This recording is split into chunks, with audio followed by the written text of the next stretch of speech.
My turn to introduce the panel, a special panel featuring the PolitiChicks, Morgan Brittany, Anne-Marie Murrell, and Sonya Sasser, who will discuss their new book on being conservative women activists and other things as well, I know.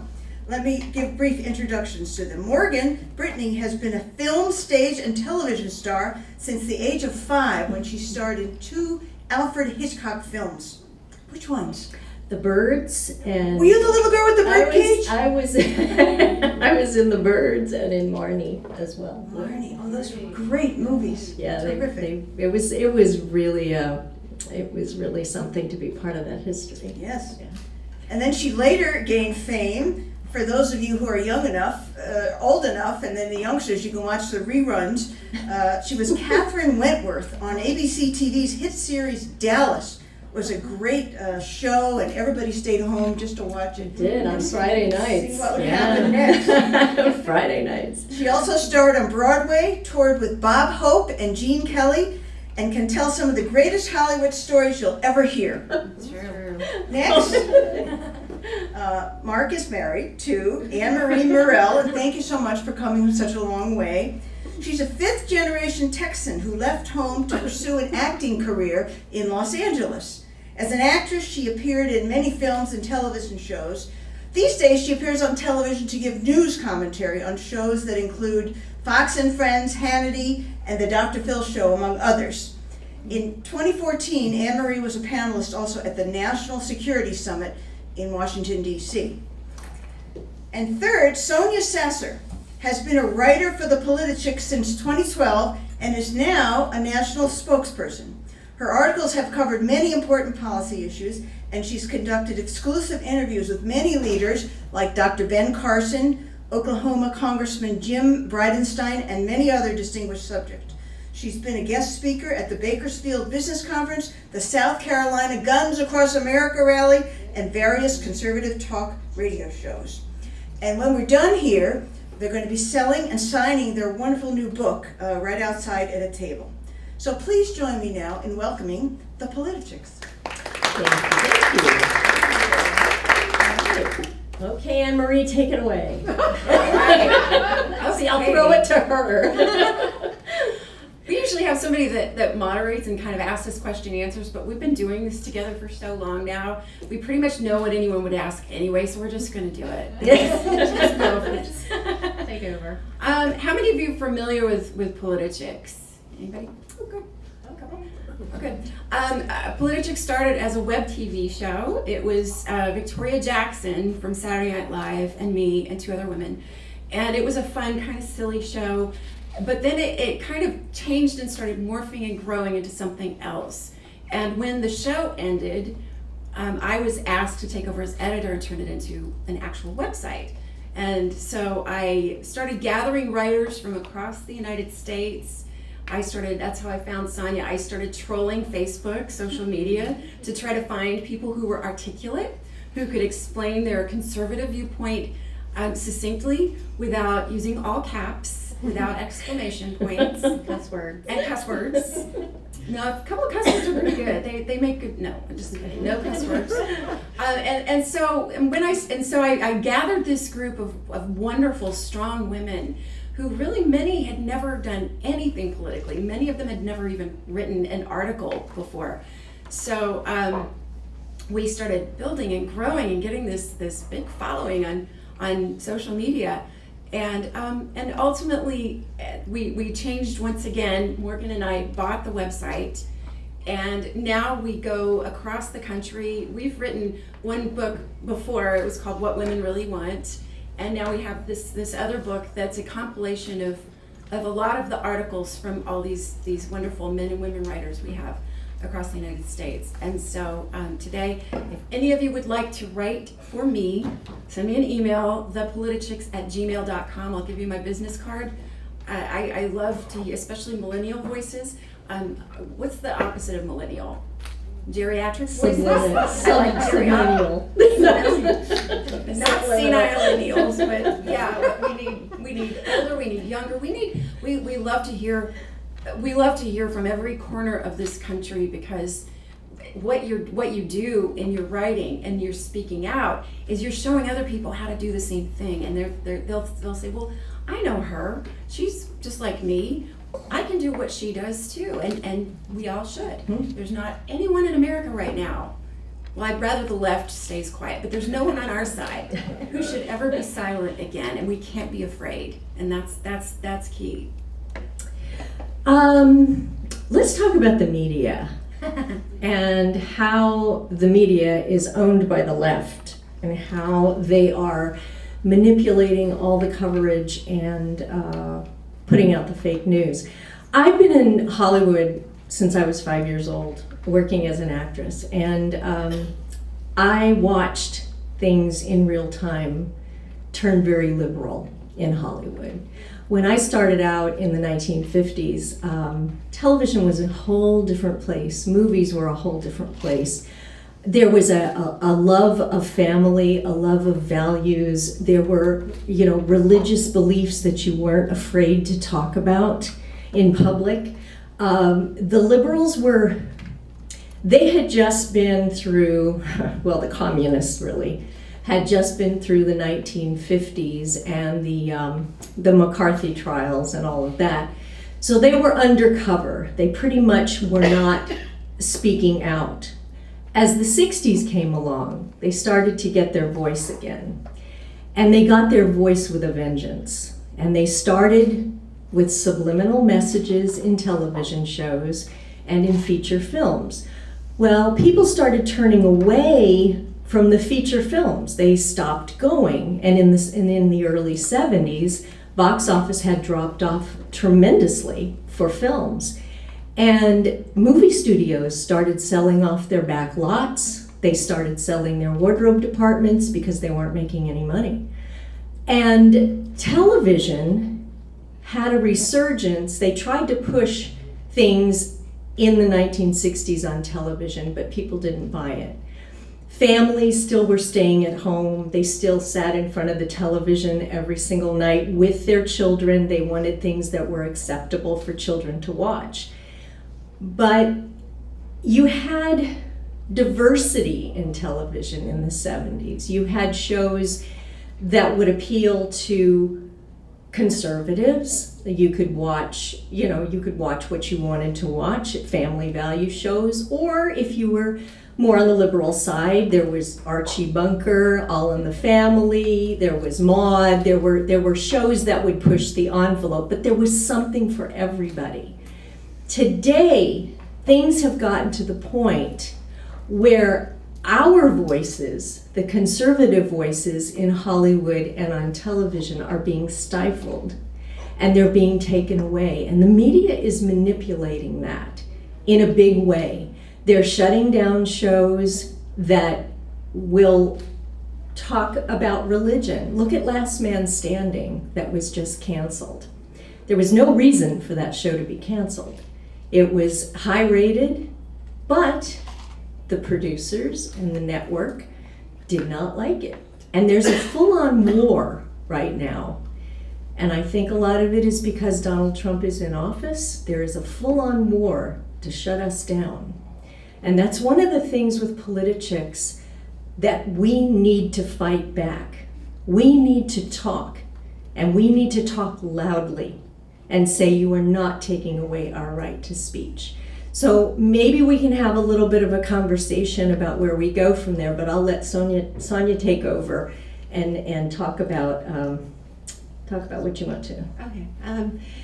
I started out as a stay-at-home mom when Anne Marie found me, and at the time I just started paying attention to what was happening, like Morgan's been talking about with the media, and I started reading up on our history and the Constitution at the same time, and I realized that what the media was sharing wasn't exactly accurate.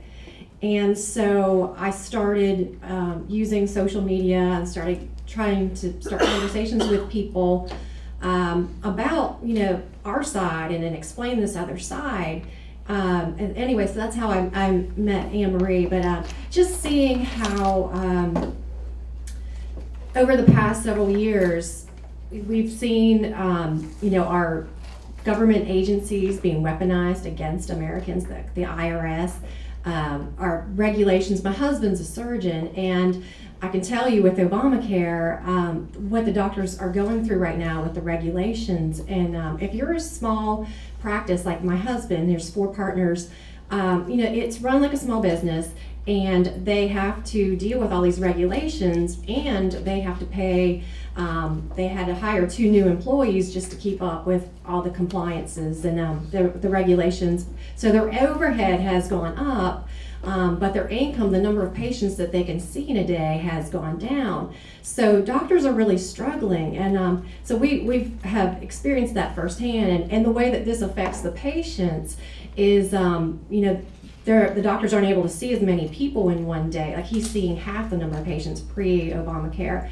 And so that's why if you have to wait a long time to see your doctor, that has a lot to do with it, is they just can't see the number of patients because they've got to be in the EMRs, typing in the computer all day and making sure they're staying within the compliances. And so anyway, that's kind of how I got involved. I saw this Obamacare being shoved down our throats, and these regulations, and just living that and seeing how it was affecting the doctor-patient relationship too. Like I said, I just started reading and getting involved and writing about it and trying to explain the other side. And that's kind of where my passion has been. And I have to say, I've got 2 children that are, they're 10 and 13 right now. And for me, educating them is so important. So we not only have to educate ourselves on our history. I mean, there's so much indoctrination going on in schools right now, and just in our culture and the news, and so we really have to teach our kids at a young age to what our history is and the Constitution. And I know last summer I spent all summer working on our spiritual heritage with my kids.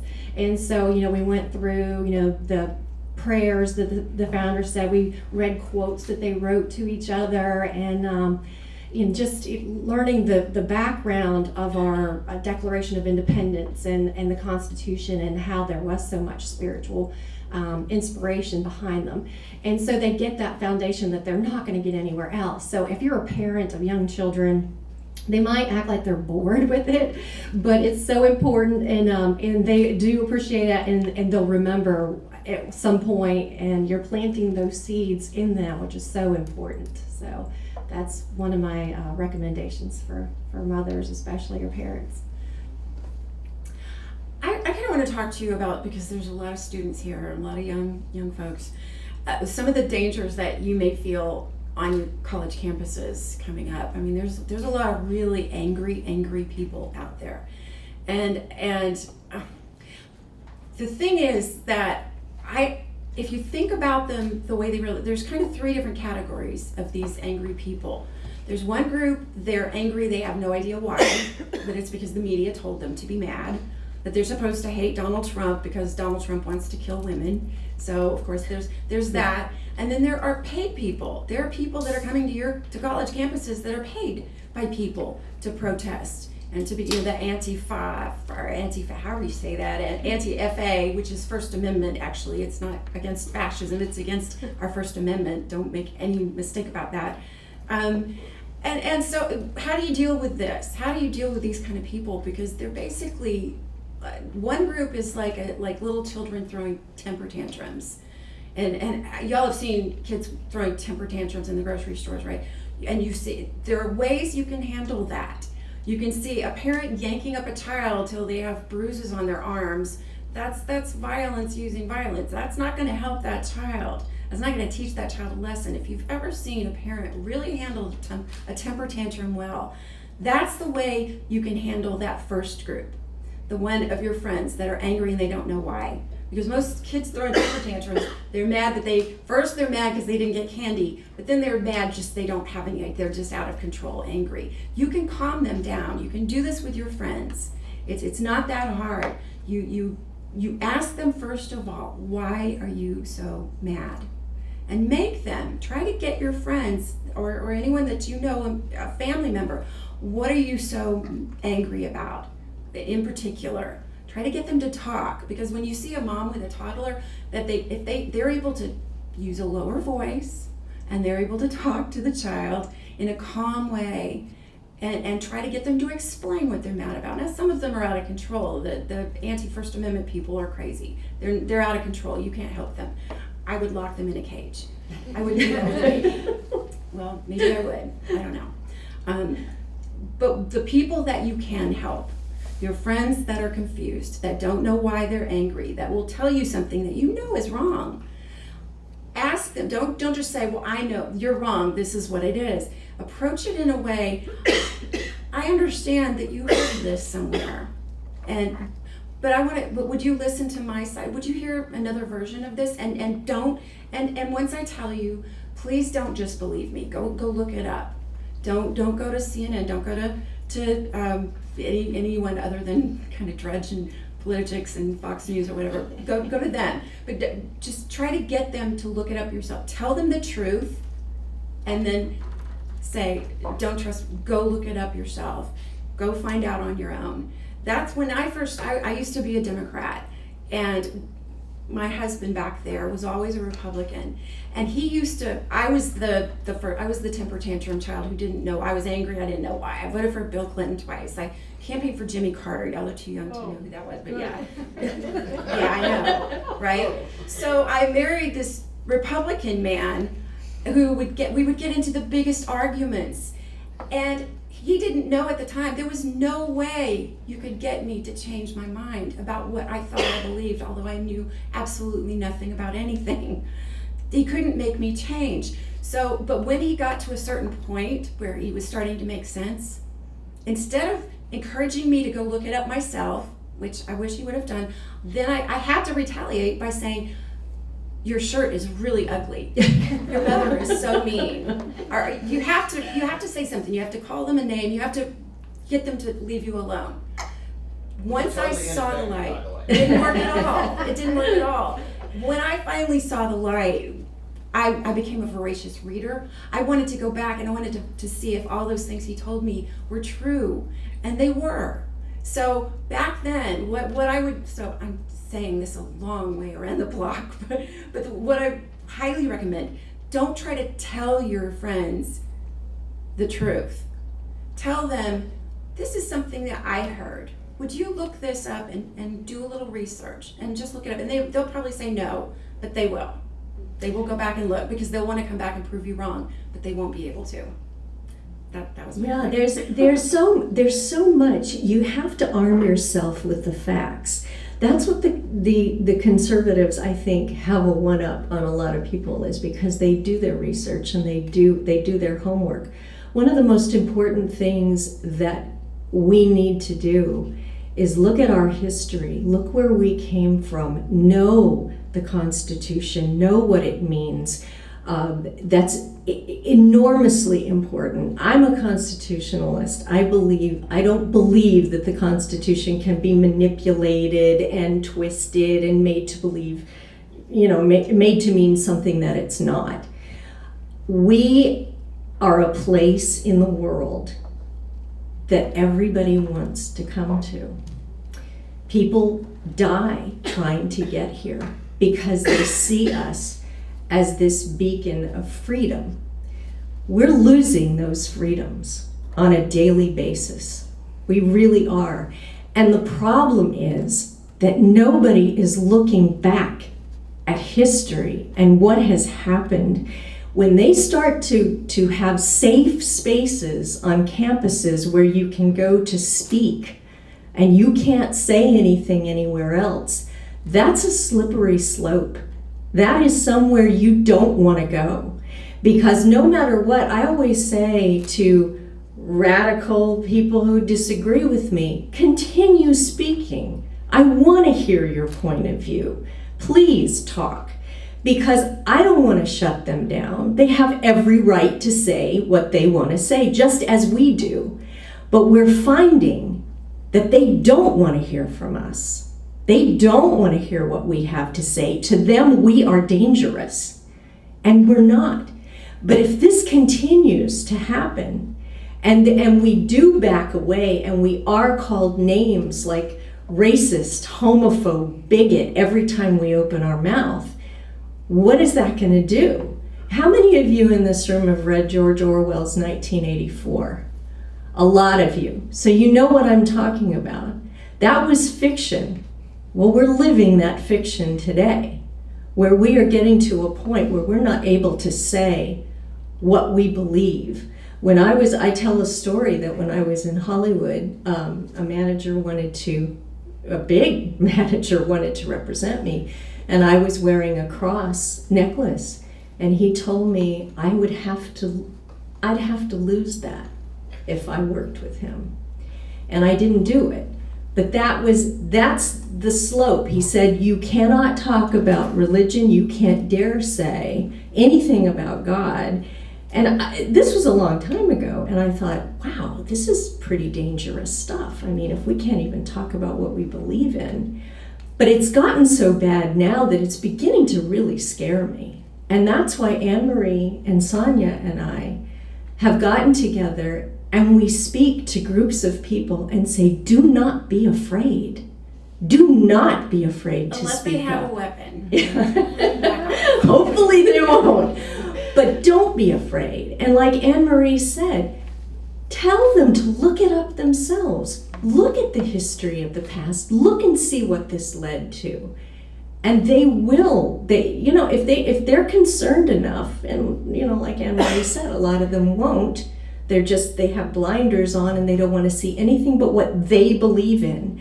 But when they start to say, what you believe in is dangerous, then we're in trouble. Because then we lose our First Amendment rights. Then all of our voices will be shut down. And we can't allow that to happen. So we're out there and we're trying to talk to people to embolden them to speak up. If you see something that you don't like in your schools or in your community, talk about it. Have a debate. Don't be silent. We cannot be the silent majority anymore. And to add to what Morgan was saying about our history, a way to enslave a people is to make them forget about their history, their heritage, their language, their religion. And I think it's really concerning that we see these monuments going down and the revisionist history as opposed to, the real history. But we can debate about the monuments going down in the South, and no doubt slavery is a dark part of our history.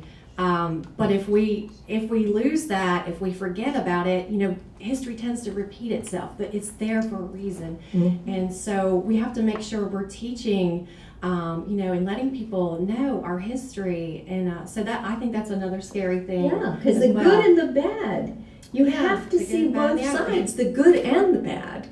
Yes, but you learn from it. And there's a reason they teach history in school. I think a reason why they're taking down these monuments is because, like Dinesh D'Souza's movie and Alfonso Rachel has been talking about this for many years, a lot of people in America did not realize that Abraham Lincoln was not a Democrat. The Republicans weren't fighting to keep slaves. Republicans didn't create the Ku Klux Klan. Republicans weren't the ones trying to block the civil rights movement. As soon as that started coming out, that's kind of when they're starting to say, oh, we don't really want anyone to discuss this anymore. The history of the Democrat Party, why they actually became the Democrat Party, where the origins are from. That is something that they shouldn't want to be known, because I think people were perfectly happy thinking that we were the ones who did all the bad stuff. Can we go to some questions? Oh, Yeah. yes, absolutely. I know there's some questions here. Uh-oh. Oh, no. How about we start with the lady and then we'll go to the gentleman. I do want to ask Morgan Brittany, because you were talking about Hollywood and everything. Mm-hmm. This season's episode of Homeland Yeah. made me insane. Yeah. I love that show. Yeah. Do you have any insight, being from Hollywood? Like, what changed? Why did they go from a place where, as a conservative, I'd always felt like, okay, they're on the right track, to I did too. this radical back? I mean, I had more people talk to me about that, and you know, it was really disappointing. I did too, and I don't know what it was, whether it was a change of producer. Sometimes you get original producers and creators in there, and they have a different idea, and they go out. Same thing happened with Designated Survivor with Kiefer Sutherland. Same thing happened with Scandal. Yes. You know, I used to watch that show, and then all of a sudden it's this subliminal message, you know, all of this stuff that they, you know, that the police are shown as being, you know, criminals, and the military, they're crazy, and the priests are always pedophiles or something. That's what they're feeding people, and you're absolutely right. And they do it slowly, but people are not stupid. We as viewers are not stupid. I saw the same thing you did. The Americans too. Yeah, I mean, it's. I think what it is they're so panicked on the left. They're so afraid that we are getting stronger and we are paying attention, because this Trump election, this blindsided them like nobody has ever seen. They did not expect this. If you look at all these shows, they all had a woman president, right? It was all written way before the election because it was a no-brainer. This was going to happen. We're never going to lose again. But this hit them hard because they did not expect. Hollywood is guilty of this. They look at all of us as if we're stupid. All we do is buy product and sit in front of a TV set. I hate to tell you that, but they do. They think that the middle America, they have a disdain for all of us. And the funny thing is, they're all from middle America, most of them, you know? They all grew up in probably a regular family, but they, just like in Washington, they get into that atmosphere and they become different people. And that fame and that money and that glory puts them above everybody else. Like they talk about gun control, but yet every one of them has a bodyguard. You know, they all do. They all have big walls around their houses, but they don't want walls and they don't want borders. Katy Perry doesn't. She wants open borders. She doesn't have a wall, and she doesn't have a I beg She wants to have differ. I beg to differ. Yes, she does. She wants to hug it out. Mark and then Genevieve. Question I have, I'll ask you how you would respond to this situation that happened to me a couple days ago. On the way to Washington, I stopped and visited my sister's family, and one evening I'm sitting on the front porch, and I have a 12-year-old niece who turns 13 on Friday. She's really smart.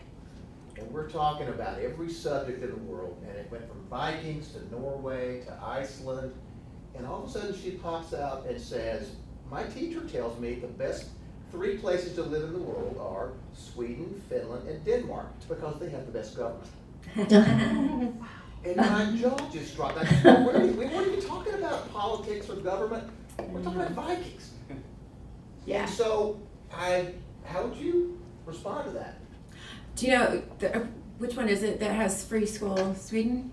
Sweden. Yeah. I think all 3 of those do. Yeah. Well, Sweden in particular is the one I think they have one of the highest poverty rates among students, because even though school is free, there's more of a student debt in Sweden than there is in America, because the way they compensate is through housing, books, food. So everything else is much more expensive. So. But do you have that conversation with 12-year-olds? Yeah, I think so. She's talking about Vikings and stuff. I don't know. I don't know anything about Vikings. Yeah, but they're being indoctrinated in their schools. Well, that they start them off with Earth Day when they're in kindergarten. I mean, everything. I remember my kids came home, you know, and the polar bears are dying, and the ice, and we're going to be underwater, and is California going to fall off into the ocean? It's like, where are you getting this? Remember on election night, we were on a Norwegian, on a Netherlands TV show in New York. We were covering the elections 3 nights in a row, and on the last night, this woman was on the panel with me. The first 2 nights, they were very leftist. Oh, It was the guy from Saturday Night Yeah, Live. Seth Meyers was there. Yeah. But I mean, Oh. there was a studio audience, and they were all excited, and they were saying, "Okay, so when all you angry Trump people lose the election, are you going to go riot in the streets?" And we were like, "No, we don't do that. Are you kidding No. us?" No, we don't. So the first 2 nights that we were on this show, everybody was excited and happy. The next night, you weren't on that last No, one. You had to you go were back. there, yeah. I was there. There was no studio audience. The makeup artist, CJ was there. The makeup artist had tears in her eyes as she's trying to put my makeup on. And she was all upset, and everybody's just like dark and withdrawn, and everybody's like down. And this one woman who was on the panel with me, a young African American woman, and she started out the show by saying, tearfully, I'll bring out my actress, and started to tearfully say, "My little girl woke up at 4 a.m. and she said, 'Mommy, did that mean Mr. Trump win? Does that mean that all my friends are going to have to be pushed back over the wall and killed?'" And this woman was just, and I was like sitting there going, Yeah. really? Oh. So there was like that kind of feeling. That there's genuine fear. There still is genuine fear because the media has built it up to this frenzy that this is the worst thing that could have ever happened. Well, we all know Barack Obama was probably the worst thing that ever happened, but we got over it. Felt fear too Yeah, at that and point. it's still all politics. This is still politics. But they fed us, The fear. they fed everybody that, you know, the polls were so close and she was going to win and all this kind of stuff. And they had built everybody up to believe Hillary Clinton was that it was a done deal. And you read this book called Shattered, let me tell you something. It tells you the true story of what really went on in that campaign. And they knew many times, this may not happen. This may not happen. But they kept that narrative going so that they were believing we're gonna push this on people. They're gonna go out and they're gonna do this. Well, you know something? They underestimated a huge portion of this country. They underestimated the anger in this country and the discontent of things that have been going on. And that's why now they're doubling down on everything they're doing. But they still can't accept it because it's somebody else's fault. It's Russia's fault, it's this fault, it's whatever. They just can't accept it. So we have got to really organize and fight back on all of this, right? Genevieve, you want to go next? I want to say one more thing if I can, real quick. I'm so sorry, but Mark, I know who you're talking about, so I know this family. Unfortunately, you know that the daddy is going to always. He's very. I know they're kind of left leaning family. It's not going to help. We had a conversation in the car on the way to the airport. Well, you can't tell their children. I mean, I would love for you to, but it's not a good But I, idea. with my sister, And I hope they're not They watching. used to I do love you that. guys. He did that on Last Man Standing. He sat him down and said, "Okay, who are the Supreme Court justices?" I know. I actually had a family member tell my children not to listen to me, their own mother. Whoa! Yeah. Whoa! When she asked me that, when she said that, the only thing I could think of is like, yeah, but Finland has a 40% tax rate. And I'm thinking, she's not going to understand that. She might have. You should have said that. Well, That's a but, good you know, you comeback. just caught me off guard. I have no taxes. You would have done it. That's up your alley. Thanksgiving dinners can be great too, you know? All Yeah. right, Genevieve. So as you all have spoken to different folks around the country, people contribute you on PolitiChicks and the like, what do you see that's encouraging? That's encouraging. Oh, people are waking People are up. waking up. Big time. They are waking up and they're motivated. They realize now, when they look at that electoral map, they realize now that they're not alone. And many times they thought they were. They thought, I'm the only voice out here. Am I the only? Anne Marie and I, we would hear that all the time. People going, well, I'm afraid because I think I'm the only one. That's the best thing that's happened. And That's what we see. I've had, my whole side of my family, the other side of the family, they were all Democrats too, and they all switched this past year to Republican, and they were just tired. I mean, most of them were coal miners, so they know how the coal mining industry was hit hard with the EPA regulations, and so just to see them wake up and realize, because I always, especially my dad is probably the one that He was always a Democrat, lifelong Democrat, but he was conservative in many ways. And I always say, Dad, you're really conservative. It just doesn't show up on your voter registration card. So finally he got it, and a lot of my family did. And it was interesting to see how they got involved and, started talking about politics and, the way that it's affected their own families. And so I see it, and it was interesting at the time, right before the election, my mom had, she got sick and she had to have emergency surgery. So I was driving up and down the East Coast and just seeing the enthusiasm for Donald Trump that I didn't see for Hillary Clinton at all. And when I got to Pennsylvania, I thought, well, that's always a blue state. And to see, more Trump signs there and people talking about Trump. The nurses in the hospital, my dad's like sick in the hospital too. At the same time, it was weird, both my parents were sick. And the nurses were all talking about Donald Trump. And I'm like, what is going on? So I knew that there was something there that the media wasn't telling us, or that the pollsters weren't telling us. And so it was kind of cool to see it play out on election night. I think another thing that I've seen a lot of is that we're trying to encourage people on both sides of the fence, because there are a lot of disenfranchised Democrats. That was my family. They were just right, but they're not necessarily the communist, socialist-leaning monsters that we see here in this town. Well, they're trying to put meals on their table. Their premiums are going up. They're trying to, feed their families, and then all they hear about is what words they can and cannot say, what restroom they can use, and I so think they're just tired of it. The First Amendment, the attack on the First Amendment too. I'm seeing a lot of liberals also who say, well, that's not right, because as the tide goes out, the tide's going to come back in. If you start saying what we can and can't say anymore, we're going to do the same thing to y'all. You can't put a crucifix in a jar of urine. We're not going to let you do that anymore, because that hurts my feelings. So we can start playing that same game too. Well, we're not going to do that, because nothing is more important than the First Amendment. Nothing. No matter how much you don't like what someone is saying, they have the right in this country to say it. As long as they're not using violence to do this, they have every right to say that, as much as we do to out loud say in Starbucks in stupid Brentwood, California, I'm a Republican. We should be able to do that, but we don't. We have to whisper. Isn't that a question? Yeah. Yes, just wanted to know, what was the inspiration to putting the book together? That's Anne Marie's thing. You're right there, Brian. You were one of them. Brian is someone that I found. I stalked you too. I just fell in love with your voice, with what you were putting out there on social media, and what you intended to do. And he became a delegate. He was a first-time delegate. The first time he went to CPAC, delegate. I said delegate. Thank you. First time he went to CPAC, he wrote an article for me about what it was like to do that and to get involved for the first time. This book is a compilation of writers across the United States, men and women.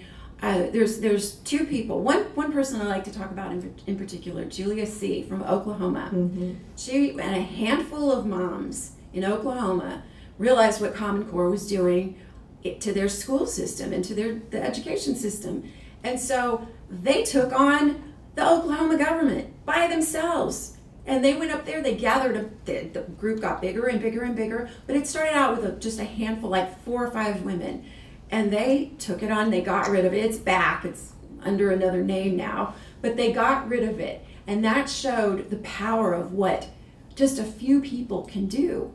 You can take on a whole state, but you've got to use your voice. You can never win or lose if you don't run the race. That's right. That was from, what song was that? I like that song. I know, I do too. Hey, I have a question for anybody that wants to answer it.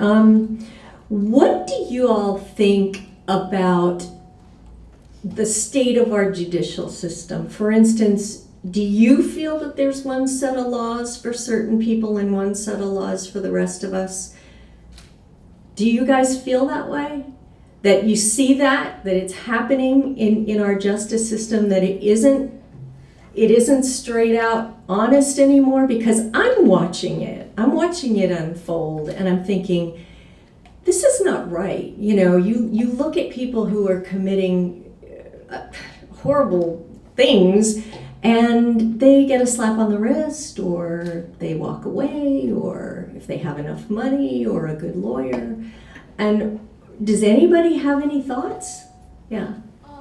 I think that became very evident when Supreme Court Justice Gorsuch was on trial, just like the pre-trial before he was appointed. And I think his trial took, 3 weeks? They did like extensive just questioning every single day.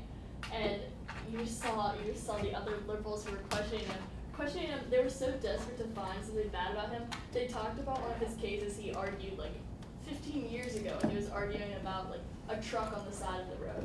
They were just so desperate to find something, and they had to use something like that. And then when Hillary Clinton with the big Ghazi thing, claiming like all of her people claiming the fifth, that was just like a total like no big deal. It doesn't matter. That's Like, right. Yeah, Exactly. yeah, that's so And true. I think like it really does. And the IRS. Yeah. Yeah. It's like, Powerful government agencies out there attacking innocent civilians, and it's once again it's the shoe on the other foot thing. Okay, so you're going to go after us then. Now that we've got Congress and the Senate and we've got the Supreme Court and the President, should we start going after liberals to the IRS? So is that a good idea? Should we do that, y'all?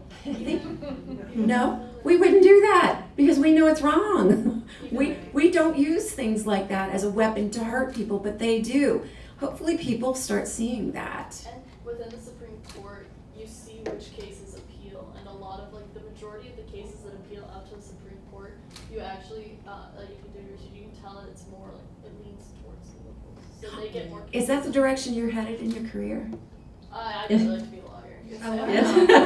That's a good thing. But Another lawyer. you look at these like President Trump's ruling, or he wanted to vet people coming into the country, and all of these courts, they're legislating, they're making up their own rules and their own laws and not following the Constitution. And you kind of look at this and think, okay, this is out of control. This is craziness going on. And I'm thinking about, for instance, okay, with Hillary Clinton's emails and Comey standing up there and doing a laundry list of every single thing she did wrong and every law that she broke and all of this, and then says, but I couldn't find anything, or there was no intent. Okay, does that not set a precedent to you guys that the next time something comes up like that, then whoever it is that breaks a law can just skate on it? Where do we end up from there? Anybody have any ideas? Where do we go from there when that stuff starts to happen? I mean, it's a very scary thing to me, and I watch this on the news all the time, and I'm thinking, this is crazy time. I mean, somebody really, well, hopefully with the Supreme Court, we can get some more judges. Well, Supreme Court Gorsuch, I don't know if y'all know about this, you probably know about this case, but he was the deciding vote on a recent case that the guy, he was a serial rapist, he had killed people, killed a young girl, and his vote got that guy the death, kept his death sentence intact. If it hadn't been for him, because all the rest of them, of course, were saying, oh, he was a victim, he was, oh, poor guy when he was a child, of course, you know. No, so that's for all of the things President Trump has done, that has already done something really good to our world, getting rid of that guy. Big problems with the judiciary. Some of our judges, especially the federal level, who would ignore the plain language and meaning of statutes and the Constitution. Exactly. A huge challenge for us. Exactly. Some of our ladies have to go back to work, so what I was going to suggest was maybe one more question, and then for those who can stay, we can talk informally, and we can have a chance to get the book as well. One more question from somebody we haven't heard from? Oh, we've heard from you. Go ahead. So I actually recently met with Justice Sotomayor, and she's just an incredibly smart woman. It's very much so a role model, but she is very left-leaning. On the Supreme Court, as you know, there are four people who would claim conservative and 4 who would claim liberal, and then there's one middle. Mm-hmm. Do you agree that that should stay the way it is, just so that we have a very true, I guess, deciding voice rather than leaning one way or the other? I think we need an originalist that will interpret the law the way that it was. That would be great. The way it was intended, rather than inject their own political opinions. I think it's better to do what they're supposed to do and interpret the law. Well, usually the right name ones are all originalists and the Right, yeah. yeah. So Justice we need more Scalia. right-leaning ones. Like Justice Scalia was that guy. I mean, I really believe he didn't see left or right. He saw the law. He saw the Right. Constitution. Morgan and I got to meet him. That was pretty epic. Yeah, it was great. Yeah, but I mean, they're all supposed to be that, but obviously they're not, and it is a shame. Morgan and Marie and Sonya, you three ladies are terrific. Oh, thanks. I have some little gifts for you from. love presents! I do. It's our famous limited edition coffee mug. Oh. The famous saying, who knows the saying? Oh, this is great. Oh, thank That's you. not all. We have our famous tote bags. Every woman needs a tote bag. And I give them to you with my thanks, and I know Genevieve has something special from Heritage. Oh my gosh. Oh, fantastic. Thank you. Oh, so nice. Thank you. Thank you so much for coming. Thank you for doing another wonderful book and for what you do all over the country to make our Well, country we better. need everybody in this room too. God bless you. Every single one.